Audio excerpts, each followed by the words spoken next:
சரியா? யூனிவர்சிட்டிக்கு நான் டிகிரி முடிச்சது கனகாலத்துக்கு பிறகுதான். 18, 19, 20 வயசுல எல்லாம் முடிக்கல. சரியா? ஆனா பின்னால நான் ஏதோ ஒரு வகையில மத்தாக்கள் சொல்றதன் அடிப்படையில ஒரு என்ன சொல்ற ஒரு சக்சஸ் ஆன ஒரு ஆள்.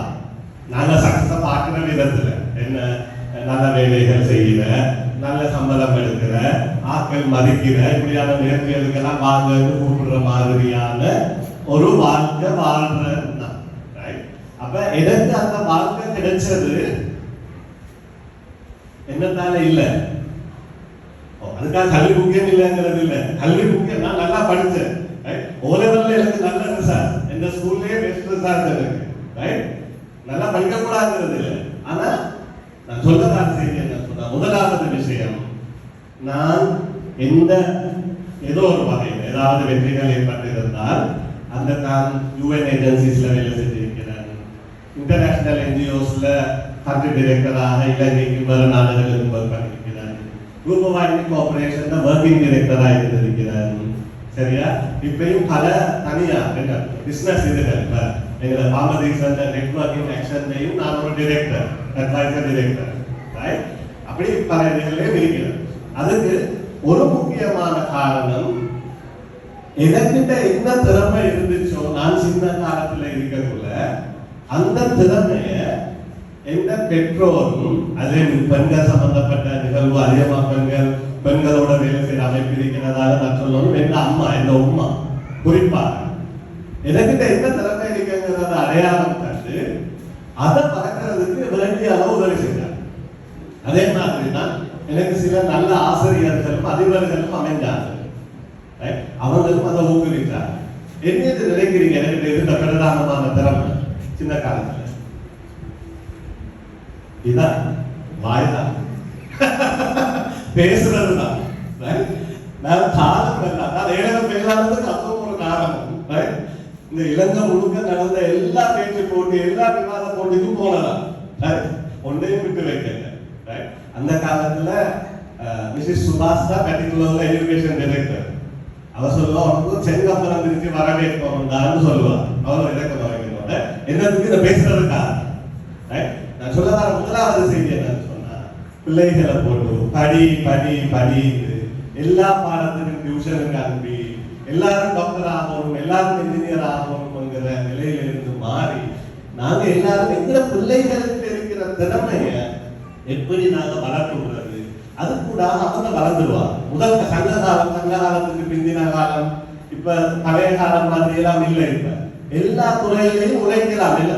எல்லாரும் அதுதான் நினைக்கிறது. என்ன பிள்ளை ஸ்போர்ட்ஸ் செஞ்சா எப்படி உழைக்கிறது, பாட்டு படித்தா எப்படி உழைக்கிறது, டான்ஸ் ஆடினா எப்படி உழைக்கிறது, சும்மா பேசிட்டு இருந்தா எப்படி உழைக்கிறது, சித்திரம் வரைஞ்சிட்டு இருந்தா எப்படி உழைக்கிறது, இப்படிதான் நாங்க யோசிக்கிறேன். அப்படி யோசிக்க தேவையில்லை. இப்ப நீங்க பாக்குறீங்களா, ஒரு யூடியூப் சேனல் ஒன்று ஆரம்பிச்சா யாரும் உட்படுறதா? சோ நீங்க முதலாவது செய்தி என்ன, உங்களோட பிள்ளைகளை நீங்க அவங்களோட திறமையை அடையாளம் காட்டுங்க. அவங்கள நல்ல ஸ்போர்ட்ஸ் ஆட்கள் இருப்பாங்க, நல்ல பேச்சாளர்கள் இருப்பாங்க, நல்லா ஆடுற ஆட்கள் இருப்பாங்க, நல்லா பாடுற ஆட்கள் இருப்பாங்க, நல்ல சிற்பிகள் இருப்பாங்க, நல்ல எழுத்தாளர்கள் இருப்பாங்க. அப்படியான ஆட்களாக உருவாக்குறதுக்கு முயற்சி செய்யும். முதலாவது செய்தி. இரண்டாவது செய்தி, நான் அதுவும் என்ன வச்சே சொல்றேன், நான் உருப்பட்டதுக்கு இன்னொரு காரணம் மொழியாக்கம். இந்த தமிழை விட இந்த சிங்களம் தான். நான் மட்டக்களப்புல பிறந்து மட்டக்களப்புல வளர்ந்து மட்டக்களப்பால். ஆனா தெற்குல எல்லாம் இந்த சிங்கள ஆட்களும் மிச்சம் சந்தோஷப்படுவாங்க. தெற்குல உள்ள முஸ்லிம் ஆட்கள் எல்லாம் நல்லா சிங்களம் நல்லா எழும். அவங்களுக்கு அது விஷயம் இல்லை. மட்டக்களப்பா ஒருத்தர் நல்லா சிங்களம் பேசுறாங்க, அவன சிங்களம் நல்லா இருக்குங்கிறது பெரிய பெருமை, மிச்சம் சந்தோஷப்படுவாங்க. அதே மாதிரி தான் ஆங்கிலம். ஆகவே இரண்டாவது விஷயம், உங்களோட பிள்ளைகளுக்கு மொழி ஆற்றல், மொழியை ப்ரமோட் பண்ணுங்க. பிள்ளைகள் மொழி பேச வைங்க. ஆங்கிலம் கட்டாயம் சொல்லி கொடுங்க. சிங்களம் இந்த நாட்டுல நாங்க ஏனைய சமூகத்தோட சேர்ந்து வாழ்றதுக்கு, நல்ல நல்ல ஃப்ரெண்ட்ஸுகளை உருவாக்கி கொள்றதுக்கு. இன்னொன்றையும் சொல்லும், எனக்கு முஸ்லீம் தமிழ் ஃப்ரெண்ட்ஸை விட சிங்கள ஃப்ரெண்ட்ஸ் தான் கூட. அதனால அழகான விஷயம், பியூட்டிஃபுல். அது வளர்றதுக்கு வேறு. நாங்க சின்ன கம்யூனிட்டி.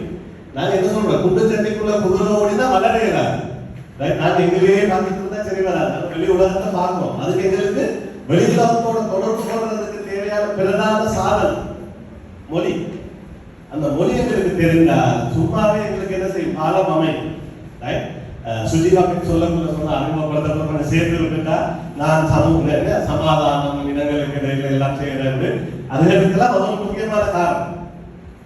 ரெண்டாவது செய்தி மொழி. உங்களோட பிள்ளைகளுக்கு ஏழுமான எவ்வளவு வேண்டுமென்றாலும் செலவழிங்க, என்ன வேண்டுமென்றாலும் செய்யுங்க. பிள்ளைகளுக்கு தாய்மொழி இல்ல தவிர்ந்த ஏனைய மொழிகளை சொல்லிடும். ஓகே குட், சரியா? மூணாவது, அது எனக்கு முழுமையா இருக்கோ இல்லையோ தெரியா, ஆனா உங்களோட பிள்ளைகளுக்கு கட்டாயம் சொல்லிக் கொடுங்க. நல்ல பண்புகளை சொல்லிக். இன்றைக்கு நாங்க போட்டிக்கு பின்னால ஓட ஆரம்பிச்சு மோசமான பண்புகளை பிள்ளைகளுக்கு சொல்லிக் கொடுக்கிற, போட்டி மனப்பான்மையை உருவாக்குற, விளையாட வழிகாட்டல்களை சொல்லிக் கொடுக்கிற பேரண்ட்ஸாக மாறிடும். அது ஒரு துரதிஷ்டவசமான சூழ்நிலை.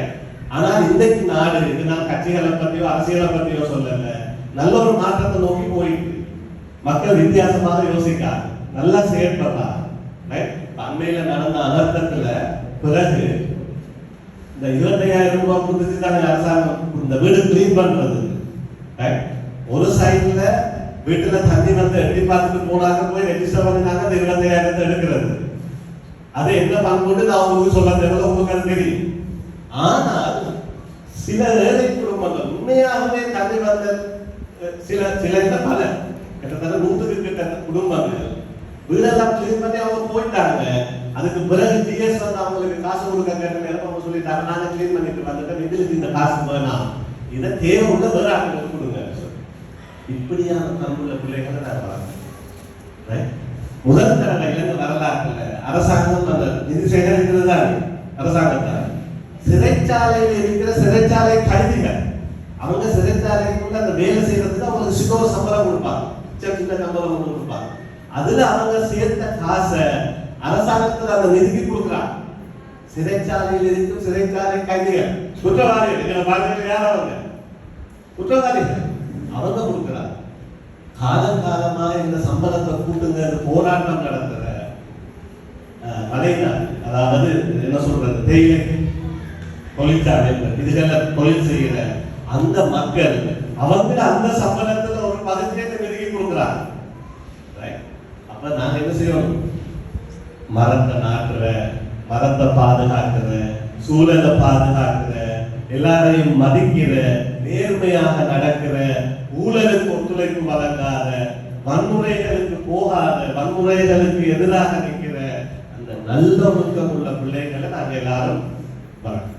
அதுக்கு நாங்க எப்படி இருக்கோம், நாங்க அதுக்கு மாற்றமான பிள்ளைகளை அப்படி வளர்க்கலாமா? வளர்க்கலாமா?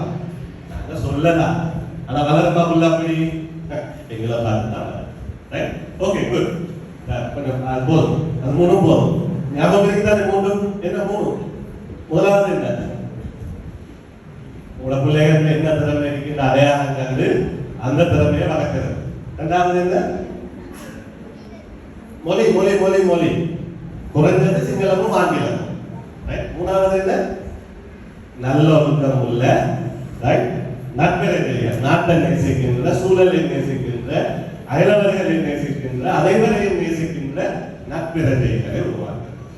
இது நான் எனக்கு உங்களுக்கு எல்லாருக்கும் சேர்த்து சொல்றேன். Okay good. இப்ப ஏற்பாட்டாளர்களுக்கும்